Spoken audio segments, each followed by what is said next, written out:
Hi guys, my name is Sabina and you are watching the Libby O Show.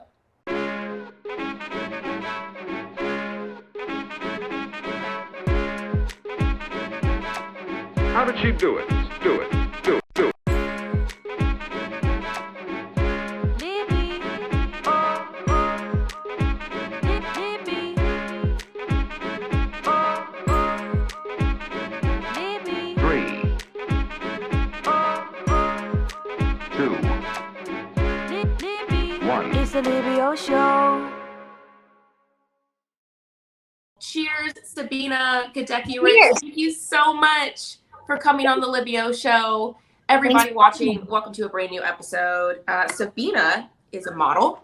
She's an actress, and you know her for her roles on Entourage, starring on Narcos, Law and Order, lots of different movies and TV shows, and I'm just so excited to have her here today. How are you? I'm good. Thank you for having me. It's funny because this is my first. I've only been in Nashville for 1 week, and I was like, we can do it in person because you're in Nashville, right? Yes. I'm in Well, Nashville. maybe we can do like a part 2 episode in person. Oh yes, I would love that. So No, but this fun. is cool too. This is like this is like nice and intimate, and I like this too. Love it. Yes, and so glad to have you in Nashville too, and to be a part of the show. So, what has it been like your first week? Do you feel like you're starting to kind of settle in, or how's the move? It's funny. I feel like I have some mixed feelings. So I still, my car is still, I gave up my apartment in LA. I was not ready to do that, but I felt like, Ty and I've always been long distance for 5 years. So it's always been what I've been used to. And then this last year in quarantine, he was with me in LA for the whole year, but it made sense to be in LA. We were road tripping and going to Yosemite and visiting his family in Northern California and road tripping to Zion and doing all the national parks. So I fell in love with California this year. And so when it came kind of time to go back to work for Tyler, with him being a musician, it's different. Like, he needs to be in Nashville, but for me with acting at this current moment, which it could change in a month, I don't know, but at the current moment, every single thing is a self-tape. So after Tyler left me, I was used to the long distance when it was our norm, but after quarantine, when he left me and I was staying in LA, I'm like, why am I not with my husband? Why am I not with him? Like, and I love California, and so leaving was really, really hard for me. And maybe I'll be back. I still have my car there and everything because I'll be going back often for work. But I really like it in Nashville. So I guess that was a really, really long story to say. I expected to be really sad and missing it, and maybe that time will come. But for the first, it's been almost 2 weeks now. I'm really enjoying my life here so far. So we'll see how I feel when I land back in LA next week and scoop my car up and drive by my old apartment, how I'll be feeling. But I feel a lot happier here than I thought I was going to be. And I think it's the new norm with quarantine of being able to stay connected and being able to have my life and my purpose too, because as much as I am Tyler's #1 fan and I want to support him through and through with everything, what's always made us work so well together is having our own things, our own passion. So what's been really great is that I've been able to audition from here. I do voiceover acting too. So I've been able to do my voiceover auditions and my acting auditions, and I've been busy. So I feel thankful for that. I'm sure. And to your point about filming and taping from home for auditions, there was something that stood out to me that I thought was so hilarious and so real and raw. On your Instagram, as you were posting you doing auditions back at your parents' house, and you flip the camera around and Tyler has these lamps that he giving you the light that you need, and I was like, that right there, I don't do auditions, but I know what that's like. Do you use what you got? People don't know. Yeah, my family's awesome, and every time I have an audition when I'm home in Massachusetts, I've been home a lot lately visiting them. And yeah, Ty will stand there with a light if I don't have a tripod, and I'm like, I don't have a tripod, because it's funny what people don't realize. If you're sitting in a scene, if I'm sitting down and if I'm running lines with my acting coach in LA, every eye line needs to line up. So my eye line with my acting coach needs to be just a little bit off of my camera, and then all the lighting needs to be low to me. And then if I have to be standing in the scene, say I'm walking into a scene or running in, all of those things need to adjust. And since half my stuff is packed up, I can't find where half of it is. So I have to put like an ironing board because I can't find my tripod. So I have to put like an ironing board with a box with my computer prepped up on like another box to get all the eye lines right. I mean, my tripods are somewhere. It'll be easier once I find everything, but it's quite a process, I gotta say. I'm sure. And I mean, obviously, you know, being able to audition from home and send those in, I mean, the technology that we have these days has allowed us over the past year and a half to still create. And so I'm sure that that's been, you know, kind of a blessing in a way too, to have that kind of technology to be able to film from home and audition and I don't know. Yeah. Stay connected to our family and everything. I feel, I'm like not mad about it. Sometimes people like, I just said it, I'm like, we should do it in person. But sometimes people say that to me now. And I've actually gotten in this habit of just the ease of this. And people are like, can we do it in person? I was like, Zoom is good too. Yes. Or FaceTime or StreamYard, which we're on right now. This is new for me. Now I know how to use it. It's, you know, I love it over Zoom and not trying to hate on Zoom or whatever, but for filming, I get to put like the pretty designs. No, this is legit. I feel like I'm in the Today Show. I mean, my version, you know? This is like, I'm very impressed. I'm holding this very odd since I'm not left-handed, but no one either, girl. My hand. I always envied those people that could where they were ambidextrous and could do both things with both hands. And yeah, I guess maybe I'd hold it. I guess I have a weird hand no matter which way I hold it. I think it looks nice on you. I feel like the blue was totally like your color. So that's Sabina right there. How is your family, by the way, and your brother and everything? Thank you for asking.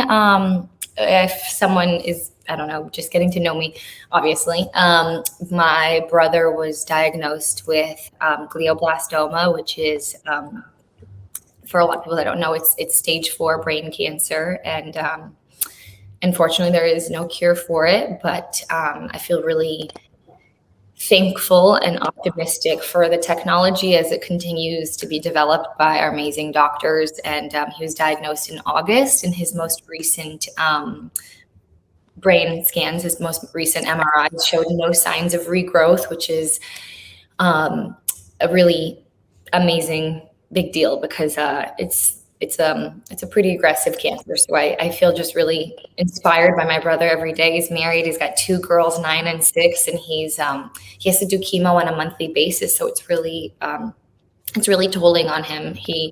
They maximize the chemo dosage based on his body weight, and it's once a month. So 1 week he's not feeling well because of the chemo. The week after he's sort of in recovery. So he's only feeling his best about 2 weeks a month, but he's just been really positive and up, like just such an inspiration to me, and just to appreciate every single moment and just, I don't know, he's taught me a tremendous deal this last year. And he wears this device on his head. Like, thank God for modern technology. It's called an Optune device, which basically his wife has to shave his head, and he wears these like electromagnetic currents in the front, the side, and the back. And then his wife braids all the electricity wires into a cord that she wraps up, and he wears a backpack, and he has to wear it for at minimum a year. It's just a big life adjustment for him. He has to wear this backpack. He sleeps with it. It gets pretty hot on his head. He sleeps with on a cooling pillow. But, you know, all these life adjustments, I think it just really makes you cherish life and everything a little bit differently. So he's doing well, and I really appreciate you asking. Thank you. Of course, and I'm so thankful for your sake as well, and his family, and I'm sure that his story has inspired so many of your followers as well as Tyler's. So shout out to him for being such a trooper through all this. And it's been, you never really know, because, Instagram and social media and everything has become just such a space for, I guess it's what you make it. Depends what you're looking for. Depends what you want to find. And I had met with some managers actually for my social media. And one of the managers had said to me, she says, you know what, we really want to make your page like very aesthetically pretty, pleasing, like good color schemes. I want you to look like a California girl on your page. And I was like, this isn't my right fit. That's just not who I am. Like my Instagram and my page is going to be talking about my family and my brother, and it's going to be some screen recordings of my brother getting in the car with my dad, getting good news about his MRI. Like I knew that person wasn't going to be my fit. I was for my management. I was like, my whoever's making me manage my socials is going to understand the raw, the goofy, the silly, the real life side of things. So I do appreciate you asking about it. So thank you. I know it's not always the most uplifting convos to have, but it's very real, and thank you. And people identify, and I think like something in the past, I keep mentioning the past 2 years, but it truly is something that I keep thinking about is people do need to find some sort of connection with those who are in the public eye and know like, oh, they are going through real things, whether that be real positive moments or real, negative moments. Like they want to feel that connection on that level. So I think it's so important for social media to stay authentic and to speak to people in that way, to make them feel like they have someone to look up to or to relate to. I've met like the most beautiful community because of it. Like I have met just really people that are going through it, people that have gone through it, people that, just would like to learn more. So it's a special little community that I've met because of it. It's something really interesting about you that I've learned is that you're Polish. And so I want to know like your favorite dish, tradition. But let me just tell you, I have done like so many podcasts, and you just like are so sweet, and like asking about being Polish. Like, let me tell you, nobody's ever asked me that, and I just think that's like so sweet. You've like done your due diligence, and I appreciate it, and it's so sweet. Yes, my mom and dad are actually from Poland, so I'm first generation. So Polish is actually my first language. I had to take English as a secondary language, even though I was born in the States. And it's really funny because when Tyler first met my family, he's like, everyone speaks Polish and your brother, but your sister-in-law doesn't understand. And I was like, well, she doesn't understand. She's learning. And he's like, and the kids speak Polish? My nieces are second generation. I'm like, yes. And he's like, so they can talk shit? And your sister-in-law doesn't know? Like, you guys keep talking to me. So Tyler's been learning Polish since we met. So he's like, it's actually pretty annoying. He's so gifted with language.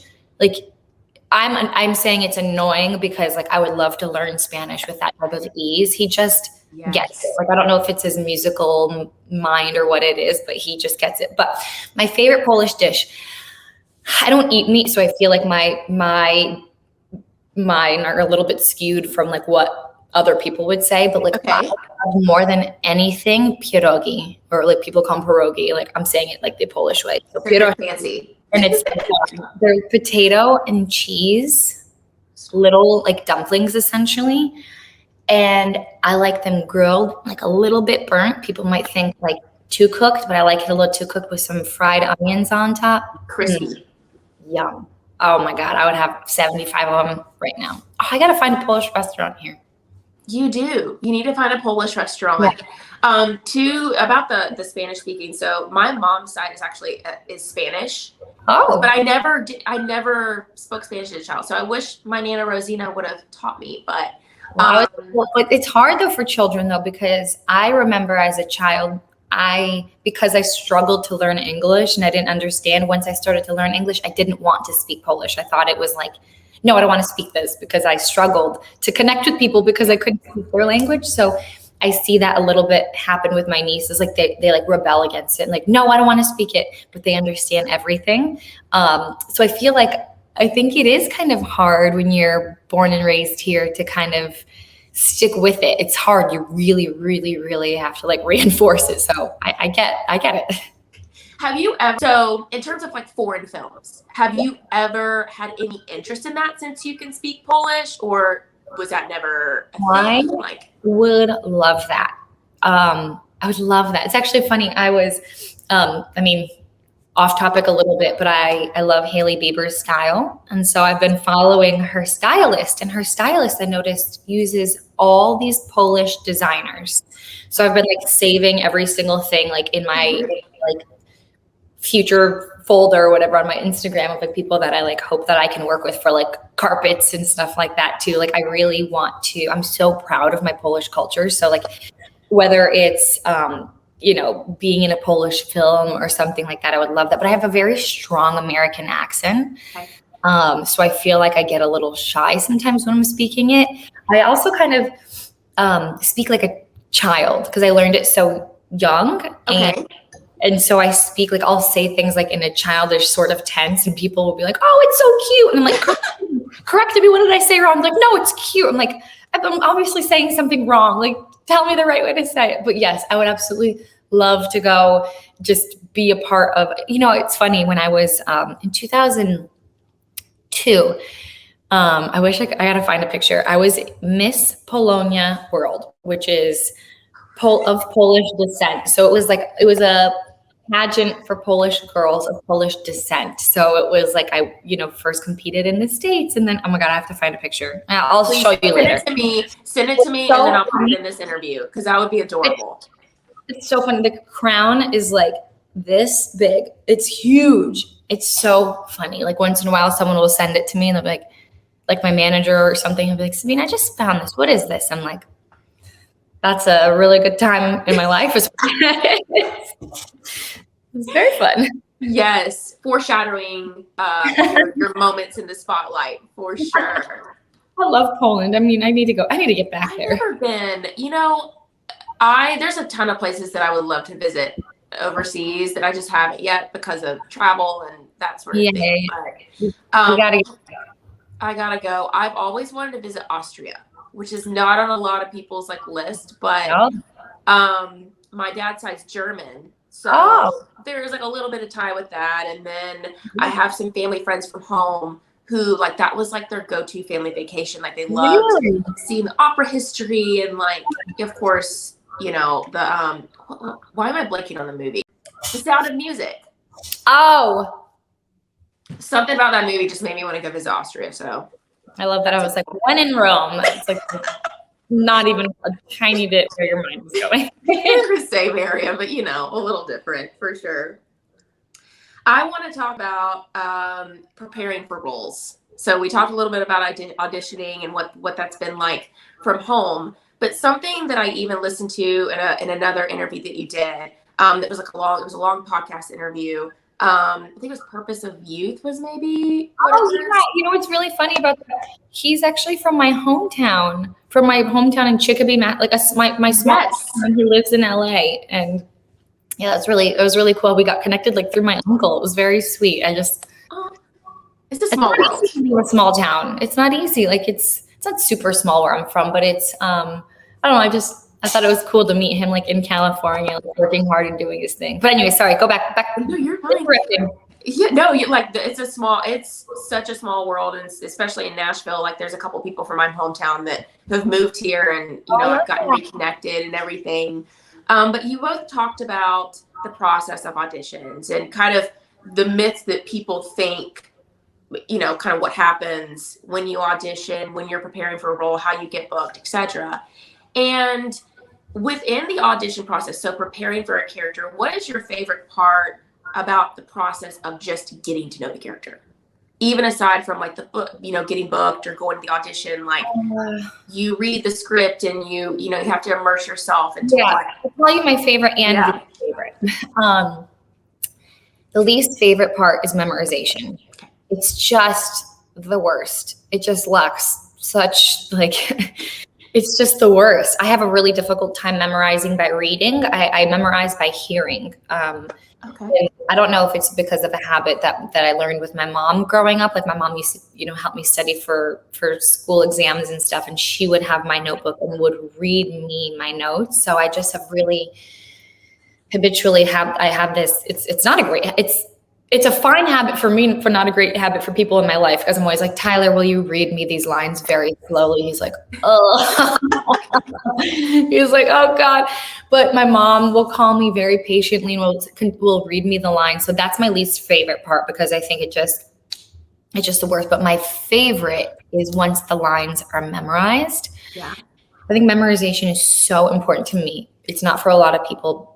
But I think that once you're not thinking about the lines and you can be truly present with the person you're with and hearing what they're saying and really listening and then responding truthfully, because the lines are already they're in you. But I feel like when you don't know the lines, for myself, like when you get an audition, sometimes it's 12 pages and I have an audition tomorrow, and people don't realize like what type of preparation that takes to prepare for this audition. If it's 12 pages, you want to be as free as you possibly can be with the words. And for sure, you can look down on the page and reference, but like it's really, I find I'm most free with my acting when I'm memorized and present, and I'm not being like, oh, am I next? Like, so I think that's my favorite moment, when I can just be, and like just really being present and responding truthfully without thinking of what the words are. And for me, myself as well, nothing makes me happier than my two favorite roles that I played. I was in a movie with Tony Goldwyn and Parker, and it was a polygamist cult movie based on Warren Jeffs. Okay. That polygamist cult leader that was, arrested and everything. And I played a real life woman named Rebecca Musser. And she was one of his she was originally married to his father, and he tried to marry her as well. The father passed. And to be in an immersive type character like that, where I can just transform, like no makeup and my hair braided in this long French braid with extensions and just the period piece. It's not even period piece because it's modern day. This is how they dress. It's very, the big sleeves and everything. That type of a role for me is my favorite. The further I can go from myself, for some reason, I feel like I get more free in my acting.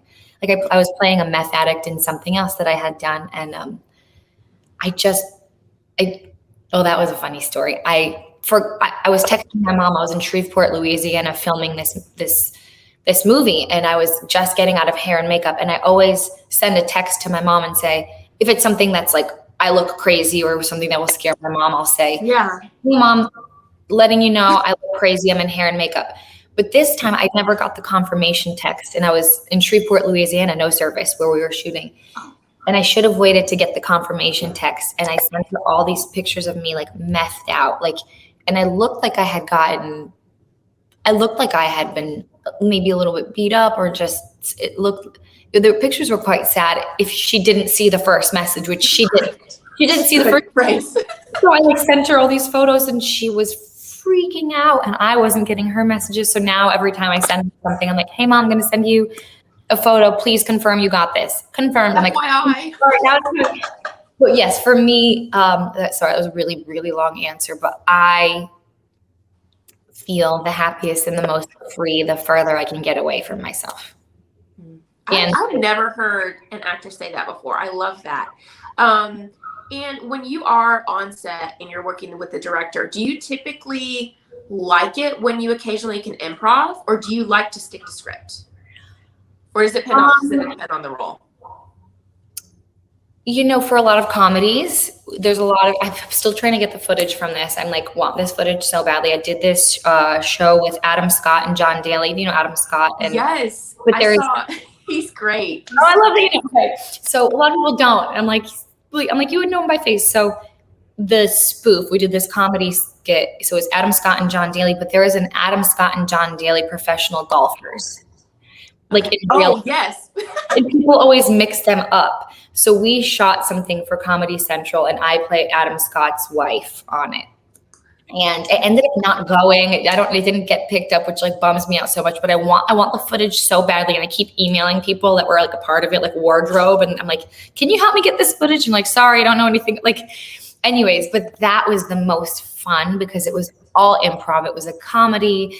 It was all improv. They are just master actors, especially in that space. So it was just so fun to be free and to learn and to work with somebody on that level. It was just one of my most fun experiences when it comes to improv. That was purely improv. Even my audition they gave me a scenario and they said, work within, this is who you are. This is who your husband is. This is the scenario. Let's see what you do. So that was, that's always really, really fun. If someone's clear, when someone's not clear, then you're kind of you're improv and then you go off topic and it's just weird. But yeah, if your direction and who you are is clear, then I think improv is so fun. But you don't get a lot of room for improv. That's for sure. Okay. Did that experience make you want to pursue more comedic roles, or do you typically? Oh my God, I would love to do like comedy. More, like that is what, I haven't had an opportunity to do a ton. I studied with Amy Schumer in New York. And so she's just been a really great friend to me. And I was in her pilot with her. Actually, ironically enough, I was in her pilot, but the director who directed our pilot, like, it's fun. I'm getting to this point in my career that I'm starting to have like overlap where I've worked with people before, and I just feel proud of that. I've worked really, really, really hard to get to this point. So anyways, I worked on Amy Schumer's pilot, and the director is who I just worked with on the Pierce Brosnan movie. It's the same director, but it was a nice like full circle moment. But back to your comedy question. Amy's been just great to me, and she always keeps me in mind for things. She's like, Sabina, I'm shooting this thing for the VMAs. I'm hosting the VMAs, and we want to have like a comedic segment of like a spoof on Guardians of the Galaxy. And so, she's always been really great and including me in a lot of things that she works on. But what's great about that is that's my friend keeping me in mind. She's obviously crazy talented, but the negative is that she's always going to be the funny one, of course. Like, but the jokes like tend to land on me a little bit. Do you know what I mean? Like on the straight. Yeah. And she's cracking the jokes. So like, I feel like I haven't really had like too many opportunities yet to really showcase that I can do like the silly, goofy, quirky. Cause I feel like I don't feel like a lot, but I think some women can tend to shy away from that. And I feel like I would love to like Lucille Ball type goofy, like all in silliness is like, that's like something I haven't had the opportunity to play. And I really hope that I do. Soon. You should, because I feel like you're also you seem like a very lighthearted person too, just naturally. So that would be cool to see you in a role like that. That's like my dream. We're manifesting it today on the Libby show. We're cheersing to it. We're making it happen. There's an actor that I follow on Instagram that I think you might think would be really funny. His name's Brian Jordan Alvarez. His thing on Instagram is he has created all these different characters, but like using the really weird like Snapchat and Instagram filters, and they're so funny. Well, I think it's something it's funny that you mentioned that, because I really think what has really shifted and changed through the years, like we have such an opportunity in front of us to be able to share with the world what we choose to share, whether that's Instagram, Facebook, Twitter, TikTok. Right. And it's funny that you bring that up, because I always think about that. I'm like, God, I never really share that type of stuff on Instagram. Like, I feel like I shy. I don't know why. I'm so comfortable talking about my family and my brother, of course, and sharing Tyler's music. But for some reason, when it comes to sharing like a piece of me on my socials with like my acting or doing like spoofs or something like that, I don't know why I shy away from it like so much. I don't know why. Like, I don't know why. Maybe sometimes it feels like when I'm sharing Tyler, it feels like pride. And for some reason, when I feel like I share myself, it feels braggy. I don't know. Like, I have to like shake that away and be like, no, I should be sharing this with pride because I worked hard to achieve this. But like, I don't really share like clips of things I've worked on and everything. And it's something I gotta work on. You have to work on that. You should. I'm about that. False positive. We got to bring that up. It's a new horror thriller that's coming out. And you're in the film with Justin Theroux, Pierce Brosnan. But there was a caption on your Instagram where you posted about being on set. Yeah. And you talked about one of your mentors, Bill Esper, and his role in your acting career and training you and everything. And so I want to know, with that mentorship, what has been so special about having somebody you can call up and be like, hey, I got this next step, or just being, honest, and them being there to help you grow in a way that feels approachable and fulfilling. I think Bill Esper has like really, really, really, he has such a special place in my heart. He passed away last year, and I like wish that I could share this with him, because every time I would book something, I would call him, and he was an acting teacher that did not he cared so much about the craft and being good. He didn't care, I studied with him for 4 years. There was never a conversation about agents or auditions. It was purely about being a good actor, because I really admired that about him. And people that didn't take it seriously, he didn't take seriously. So there was people that were constantly dropping out of the school and being like, this isn't for me. But he believed in me in a way that I think it's hard to get people to believe in you. So kind of, a lot of times I'll be cast or go in for things like, let's Charlize Theron, for example. Right. She played a lot of, I don't want to say typecast type roles, but she developed her career before she was given a chance to be trusted in Monster. Okay. To take on this like gritty, nasty type of role. And like that is sort of the trajectory. You know the word I'm trying to say. Yes. Type of career I'd like to have, but I feel like it takes a minute to have people trust you. So you kind of have to do these type of roles. Like on LA's Finest, I'm playing, thank God my character developed into other things, but it takes a while for people in the industry to trust you outside of what they see you as, if that makes sense. Yeah. And so Bill, back to the Bill thing, he just believed in me like no other. And he's like, Sabina, he's like, you just got to keep shaking that apple tree till the right apple falls down for you. And I don't know. I think about him so often. And the fact that I was filming False Positive with Pierce Brosnan and Justin Theroux and Alana Glazer and Gretchen Mol from Boardwalk Empire. And I was literally shooting 1 block away from where I studied with Bill. And it was it was very emotional for me just being there. And our world premiere for the film is actually going to be at the Tribeca Film Festival, also in New York. And next month, June. Yeah, next month. So I'm just reflecting on that time with Bill, and it is, and with it coming up, I've just been really reflecting on this time a lot lately, especially just, it is a really nice full circle moment for myself with kind of, I studied acting with Bill in 2005, and here it is in 2021. I've worked really hard for a long time, so I'm really excited for the premiere. It's going to be fun. And I'm sure he'd be so proud of you. And is there a skill that you, in hindsight, would thank him for? A specific acting skill that you learned through him that has helped you to get to where you are? I think something that often I have to remind myself is just the importance of listening, because you can really see it in an actor's eye. And that's why I talk about the memorization so much. I just think there's just such a vulnerability and an honesty that when you really listen, and there's times I've watched my acting, I'm like, oh my God, I'm not listening. I'm not actually listening. I'm just like waiting for my line. I'm seeing myself act. I'm thinking of what choice I'm going to do next, and not being present. So that was one of the first things he taught us in class. Like the room was quiet and he's like, now everybody listen to what you can hear outside of the room. And it was such a simple exercise. And I was really listening. I wasn't acting like I was listening. I wasn't like I was, but you're having to do 2 things at one time, kind of, though. Like you're being your character. Yeah, it's just the importance of being true. Yeah, he's taught me an awful lot that continues to, I have to remind myself. And sometimes I hate watching myself because I'm extremely critical. I'm like, oh God, no, what am I doing? I'm like not being present or whatever. But that was I think the number one thing I took away from him is just an ounce. I think an ounce of behavior is worth a pound of words or something, whatever. I'm not quotas, but just the importance of just really being honest and truthful and not acting like you're listening, but just simply just really doing it. So yeah, I think about that often.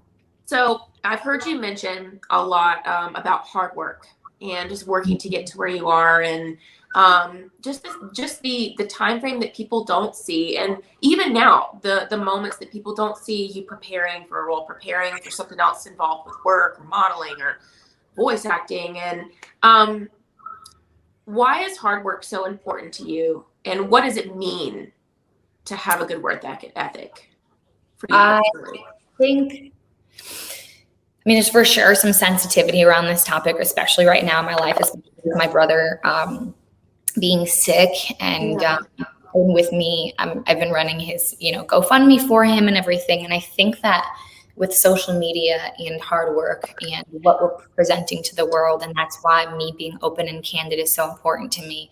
I think people just, I don't think everyone, but I think a lot of people tend to just think it's easy. There's this like stupid website. I like don't even want to like talk about it or give it credit, but there's like this dumb website that has an article written about me, which please nobody go to it. No one go to this. We're not linking it. But it's written up like I've seen it before years ago, and I thought it was funny because it didn't directly affect me. But this website says that I'm worth $150 million.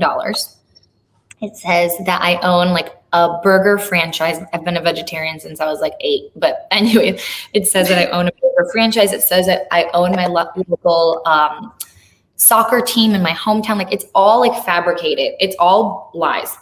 All clearly like $150 million. Like in the acting, when you're to be an actor, until you're a name, like a name that is going to make a movie, they're not going to pay you. Because they're not going to pay you millions of dollars or hundreds of thousands of dollars even, because whatever you can do, there's someone behind you that can do it too, and behind them and behind them and behind them. So we are all equal until you're a big time name. So I can't make demands for big paychecks. Anyways, the reason I brought that up is, running my brother's GoFundMe. I posted it and shared it, and people were like, "Oh my God!" I got like a DM from someone being like, "You're worth $150 million. You should be embarrassed running this." I'm like, what is wrong with people? Where would I have made $150 million on what project? Like, do you know what I mean? So there's like people are just something that I've even learned just generically, like in life, is there's a lot of unhappy people out there, and like they will do anything, say anything to just try to feel better, and it's sad. And I get it too to some extent, because I know when I'm unhappy, that's when I'm unkind. So I know when I'm unhappy, that's when I'm unkind, or I speak negatively about someone. So I really try to not have the negativity affect me. But the part of that bothered me is that there is this perception that it's easy, because someone will see me in, Entourage was an incredible experience for me, like being in that movie and being able to be at the premiere in LA and in New York and in London. Like that was incredible. But people don't see how many auditions it took me to get that one. Sometimes I don't work for a year at a time. And in that year, I am prepping for auditions every single day. And what people also don't see is, in between the acting jobs, I'm taking on the modeling jobs to pay my bills. And that is a hustle in itself. And it's so much more work than anyone would ever imagine. I mean, you have to think, if you get an audition and say it's 12 pages, which is great, but people don't realize to even get an audition in itself is an achievement. Like to even be seen for that role, to have casting directors can't see every actor for every role. So to even achieve having an audition, we have to remember to pat ourselves in the back to even have the audition. And then the prep time that goes into the memorization and auditioning, paying an acting coach. There's so much behind the scenes. There's like this quote, I think I recently saw on Instagram. It was like, an overnight success is really like a 10-year hustle in the making, or something like that. It's true. People think when someone makes it, it's like they just made it, but they don't see how many letdowns, sad days, no's you get, how much you're overextending yourself to pay for this coach because that, this will help you land the job, hundreds of dollars that you don't see in return. It's crazy. Yeah. It's actually really cool. And entertainment in general. I mean, just getting the right equipment to film things to where it's quality, totally. For me, like getting makeup that looks it's just all these little things. I tell a lot of people this, but I paid for this prop because it's like my guitar. It's my songwriter's version of their security blanket is this little yellow phone, Well, people when you bring up the makeup thing, it's funny, even going back to Entourage specifically, it's funny, my aunt said to me when I was shooting that movie, she's like, your cousins in Poland think you made millions of dollars on it. I was like, the lead cast from, they didn't make millions, plural dollars on it. Like, Yeah. why would I make millions of dollars? And I said to her, I go, what do you think I made? I just asked her, and she's like, I was thinking like a couple $100,000. I was like, oh my God. Here's a fun fact. I actually spent more money being in that movie with my hair and makeup for the red carpet, styling, a publicist. I spent more money to be properly represented in that film than I ended up making, which is at that, I'm only making that point to say that people don't have any idea that like until you are a name and in high demand, I mean, it's great to have a resume. To have a resume is great because people know I can be trusted now. When they see my resume, they're like, oh, she's worked on this. She's worked on this. They know I can be trusted to be prepared and to be on set and to bring this character to life. So my resume allows me to be trusted. But until I am this household name, they don't need to pay what people think, if that makes sense. Yeah. I mean, they just don't know. And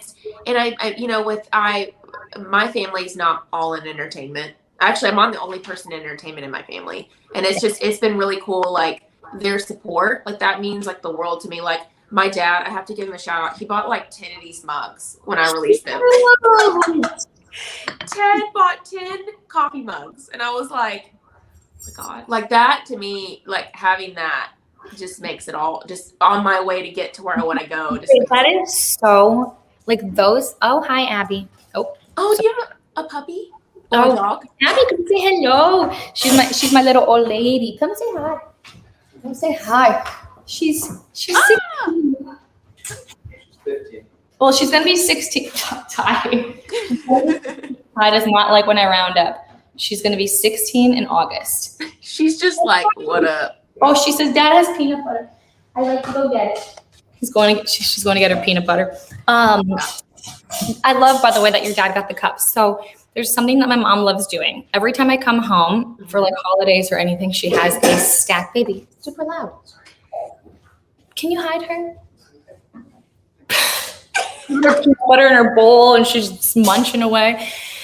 When I come home, my mom has like a little stack of like all my DVDs. She'll buy like 20 copies and she's like, and she'll unwrap them and pull out like the little folder, I don't know what you call it. The pamphlet or whatever yeah. And she has them laid out on the table and a stack of like 20 of Tyler's shirts. And she's like, can you guys sign these? And I'm like, where are these going? Who is he? We can sign them, of course, but I'm like embarrassed. I was like, who are we signing these for? And my mom goes, she's so sweet. She was like, I went to the Genius Bar at Apple. He was so nice to me and so happy. He was so kind. And I told him all about you. And I'm going to bring him a signed copy of Entourage. And I was like, Mom, I don't think he wants that. And she's like, he does want it. He wants it. He does want it. No, like he wants that. But she's like, to your dad getting your cups and my mom buying Ty shirts. Like never has asked for one for free ever. She's like, I'm supporting it. She's going on the website, buying it. Like it's super sweet. It's the best. We have the best parents ever. What are your parents' names? Irina and Richie. Yep. It's Ted and Carla. So I like Ted and Carla. I love them. A couple of other questions of things that you're interested in. Obviously, Tyler's a musician, great country artist. I had him on the show for just a couple of minutes in a clip. He just like went underneath, shadowed out really quickly. He has a dentist appointment. He was like trying to run out. So cute. And so obviously you listen to a lot of music. You're a huge supporter of him, which I love about y'all's relationship is you're confident, you support each other. I think is definitely a goal. Thank you. But what kind of playlist and music did you listen to when you were moving? There had to be some variety there to keep the motivation, you know? When I was moving? Yes. Oh my gosh, I started this playlist like kind of for fun on Spotify and it's called Morning Dancing. And it's just like, it was just a little bit of like, every time I like a song, I'm like, oh, I'm putting it on it. Mm-hmm. It started off like kind of slow and then it just turned into like kind of intense dance. Like it's like more, Tyler's like, this isn't morning dancing. This is like evening raging with your friends. I'm like, well, maybe I need to do a secondary playlist. But yeah, I have this playlist and it's eclectic, from like Leon Bridges to Big Wild to Tyler to Keith Urban. Like my music taste is all over the place. The one thing I don't like is like intense, like Screamo. mhm, Yeah, not I'm not into. I don't understand that. Like, I just don't. I get migraines naturally, so like that does not not, that it's does not not it. bode well with my aura. You know. I mean, and it's funny because Ty, like that's what gets him pumped and like keeps him awake. So when we were cross country road tripping, he would like sneak it on when I was sleeping, and like so it was like sort of turn the volume up, but like thinking that it wouldn't wake me up, and I'd wake up and be like, oh, it's terrible. It's very stressful music, super stressful. But yeah, I like everything except for that. Do you listen to Jungle? I feel like you would like Jungle on this playlist. Oh, I need to Girl. introduce me to Jungle. I'm gonna send you. So my one of my best friends, Alethea, Yeah. loves. I mean, she's all over the board. Loves a lot of like '90s punk more Mhm. so, Okay. and then also indie. So she's a huge Beck fan. Mhm. But she also likes a lot of good like R&B, jazzy, and this like they showed me this when I went and visited their home in Florida recently, and I was like, why have I not listened to this band? Jungle. It's so chill. It's The good for like background. Jungle? Mm-hmm. Oh, into this. So I'll text you my favorite. Okay, yes, please. Add it to the playlist. Oh, that was the part I was saying. I didn't realize people were going to actually start following it. Like I started it to be silly and fun, and then now it has like a few thousand. Hey, Timmy. This is Timmy. This is Ty's tour manager. Hi, Timmy. Nice to see you. I have sat myself kind of an inconvenient place in the house for everyone. I love it. This is just like natural. Like, what's up, everyone? Welcome. Welcome on set. I mean, in Ty's man cave, it was a little too man cavey. Bye, Timmy. Bitch. Wait, what was I telling you? The playlist. Oh, I feel immense Freaking pressure. out. Yeah. Immense pressure because now people follow it. And people will DM me and be like, I have this on at my hair salon. I'm like, oh God, so they're listening to this at the hair salon. I can't put this like heavy like EDM song on it if they're listening to it at the hair salon. I'm like, nope, stop it, stop trying to curate your playlist for people. Just put whatever you like on it and hopefully people still like it, but I didn't expect people to follow it. That's the part that surprised me. Do people like give you their suggestions, or do they just say like, oh, this is where I listen to it, or No, like a lot of like where they listen to it. This gets me going in the morning. I like to listen to this when I'm having cocktails. This is playing at my hair salon. But then like I said, like I kind of start to be like, oh, if this is at the hair salon, maybe this song with all the cussing shouldn't be on here. But I'm like, I like it though, so I'm gonna put it on. yes, I love that. So people can follow you on Spotify. Yeah, it's I need to probably do I probably need to realize I need to branch out my playlist from because it's called Morning Dancing, but I feel like I need to do like morning coffee and morning dancing because like the morning dancing has become a little intense. Then Like morning coffee house vibes. Yeah. Morning upbeat. I'm like there's like better names that I could be giving right now, but Yeah. No, those are good. I like those. And then I gotta ask, what's your favorite wellness product right now? I feel like a lot of the ones that you promote on your Instagram are very like you do use them and you love them. So like, what's your favorite wellness? Only work with something. It's like a brand that I actually have used for months at a time, because at the beginning of me kind of doing social media stuff, I made the mistake of being like, oh yeah, I'll talk about this. And then I would look at the videos and I'm like, oh my God, this is so uncomfortable. You can tell I don't actually use the brand. You can tell I I've never actually tried it.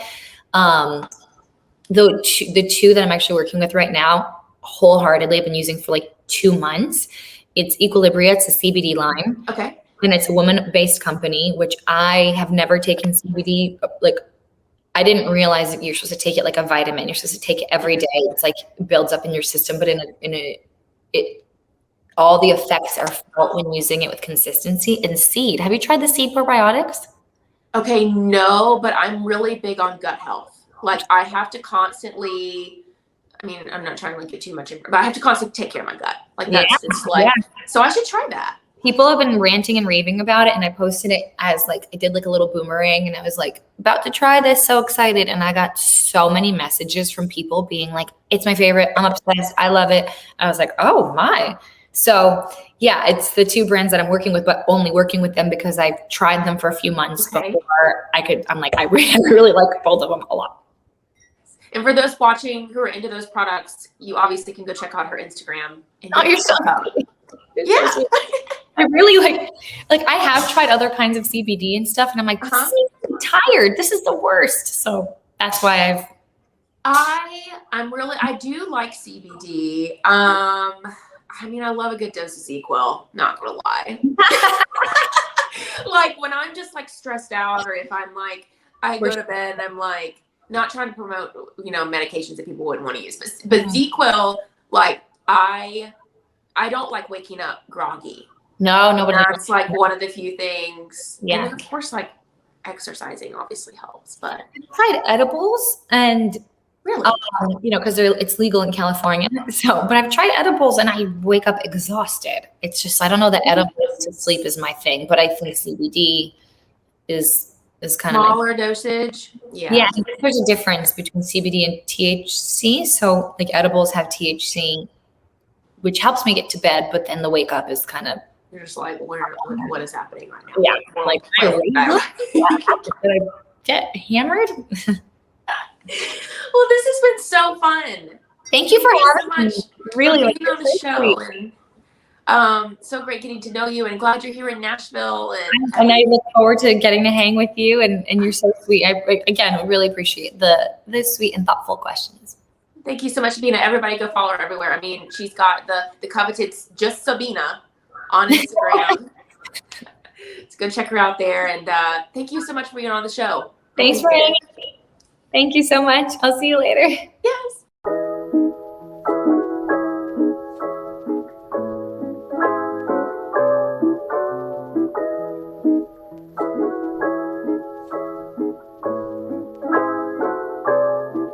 It's the Libby Show.